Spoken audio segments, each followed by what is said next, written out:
50 people have died in a plane crash in Algeria in what is the North African country's worst ever air accident. The military plane carrying soldiers and their families came down on a farm shortly after takeoff from an airbase near the capital, Algiers.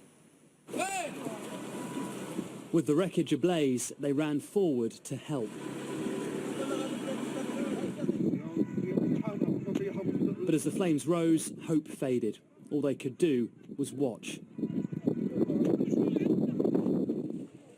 Once extinguished, the search for survivors began. 257 confirmed dead.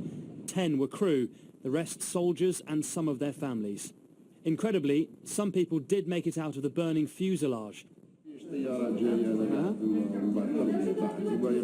I don't really know much. The plane fell just after taking off from the base. It fell first onto its wing and it caught fire after it hit the ground. I just had enough time to say a prayer.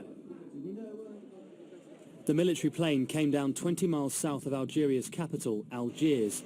It crashed into farmland en route to a base in the south of the country. Investigations have begun into what caused the disaster, one of the worst in aviation for decades. We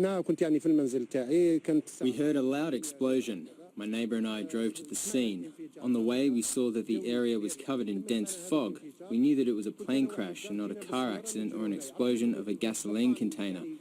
When we arrived at the scene of the crash, we found bodies all over the place. It was a complete disaster. I can't even describe what we saw. 3 days of national mourning have been declared. It comes just 4 years after the country dealt with another military plane crash, which killed 77 soldiers. Only one person survived when the plane came down in bad weather.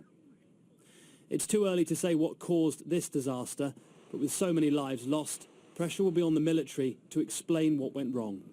Joe Tidy, Sky News.